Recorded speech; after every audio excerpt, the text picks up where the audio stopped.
स्वास्थ्य में भइला सुधारन होला।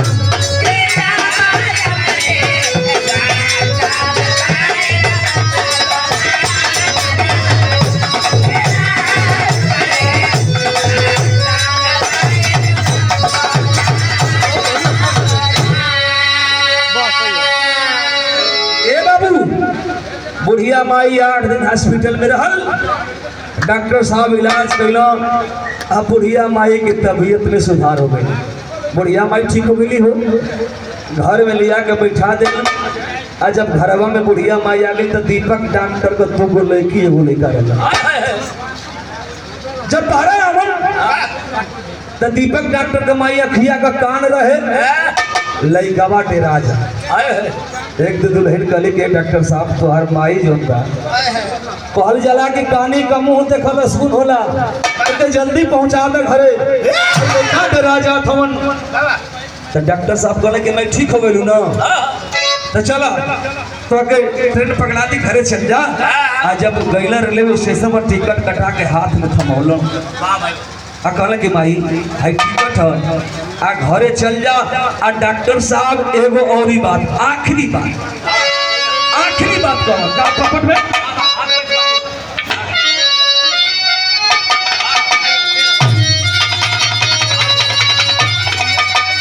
अरे घरे चल जा जल्दी, तू तत्काल लाल तब कही दिहले जल्दी का खाली अस्पताल लाल तब कही दिहले।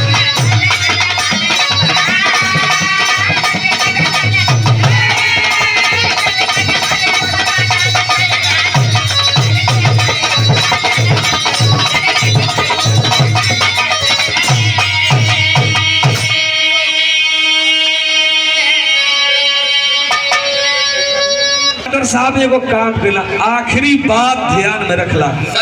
बिरहा लास्ट 2 मिनट का कैला का अरे फल दवाई पेट का अरे हल्दी हले जा तू खर्चा।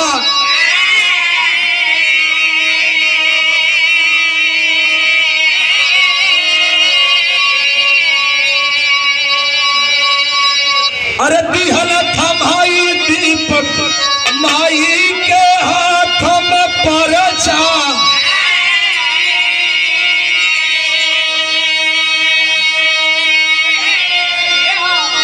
अरे सुन के आयल माई के भूचाल लाल तब कही दिहले अंग्रेजी के पढ़ाई का कमाल लाल तब कही दिहले।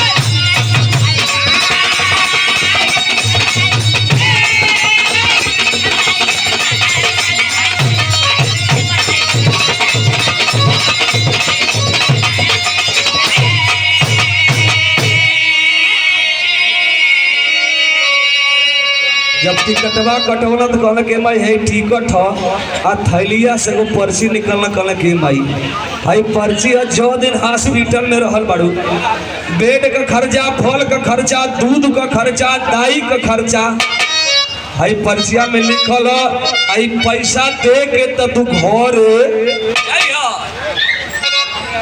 महतारी सोलस कलश के बाहर बेटा जनी बेटवा के पढ़ा लिखा के बम्बई के बड़का डॉक्टर बनौली। कलश के बेटा आज हमारी पास तो हो ना पैसा, हम चल जाए घरे आज जवन माई तोरा के मजदूरी का के बम्बई के बड़का डॉक्टर बना सकत हिया तो हई तोर फल अब बेड का खर्चा तोर माई दुनिया का चौका बर्तन क के भाई के दिरे बाबू आज हमारे पास पैसा ना हो। बातचीत करत में ट्रेन छूट गई। माई कलश के बेटा रात भर खातिर हमके जगह दे दो आज सवेरे ही उठब हम चल। डॉक्टर साहब लेके माई के गईला हॉस्पिटल में अब कहाँ रखले हम माई के ऊपर कब्ज आधा में लिखवा हो।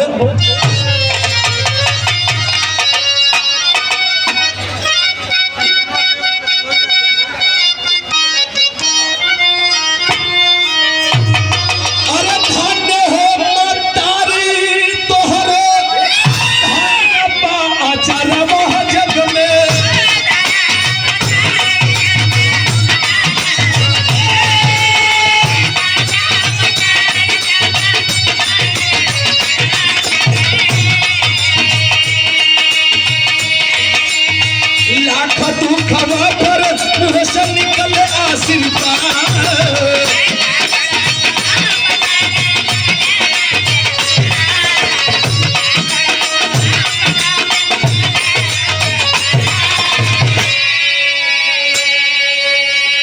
ए बाबू दीपक डॉक्टर हॉस्पिटल में मिलेंगे और आखिरी बात है कहाँ माई के रखला जहाँ हॉस्पिटल में जनरेटर चलेला वही जनरेटर वाला रूम में माई के रखला आ कहला कि माई हम तनी देर ले जागिला सवेर होई ना तो उठ के तू घरे चल जाइए।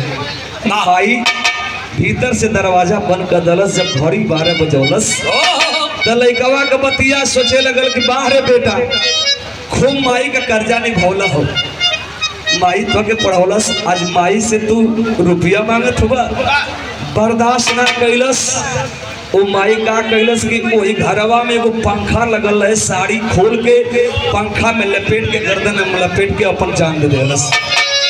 आ जब जान देलस सवेर भइल दीपक डॉक्टर अइलो जब दरवाजा खुलवावत हुए बाबू तो दरवाजा ना खोले दरवाजा तोड़ा गया। जब दरवाजा तोड़ल गई तो डॉक्टर साहब देखो तुम कि माई तो फांसी लगा ले माई को उतरना हो भर अखबार पकड़ल कांच बांस का टिकठी बनावल गई।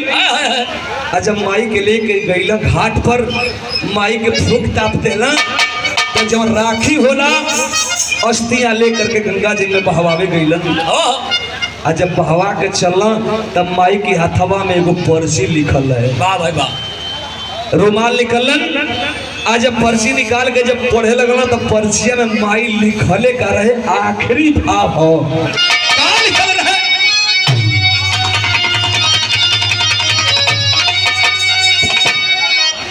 अरे निकसे दीपक माई के बहा के राखी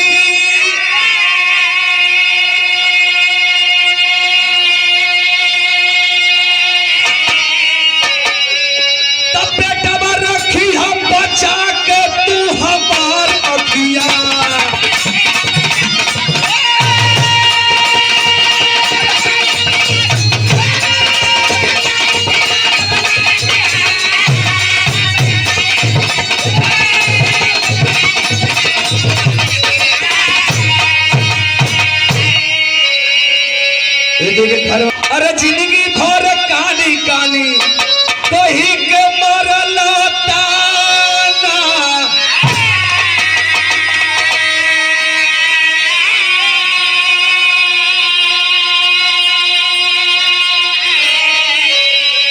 हम नहीं कानी बेटा रहल दुकाना हो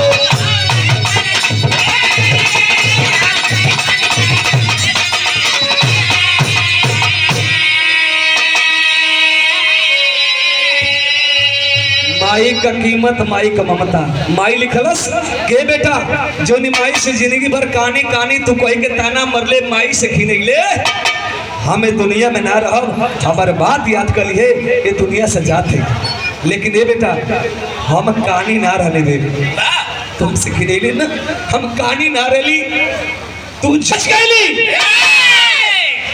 जब लड़का हमार बरियार होई तो दुनिया हमारी बेटवा के कनवा कनवा के बुलाई हो अपनी बेटा का मर्यादा रखे खातिर अपन आँखिया निकाल के तोके दे देले हम एको आँख का कानी बन गई रे तो हमसे घृणा कैले।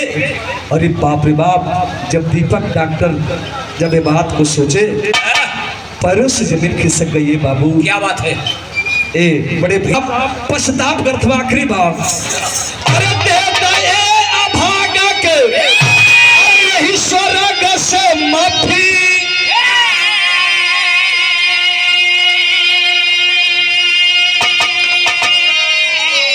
तब बेटा रखी हो जोगा के तू हमार अखिया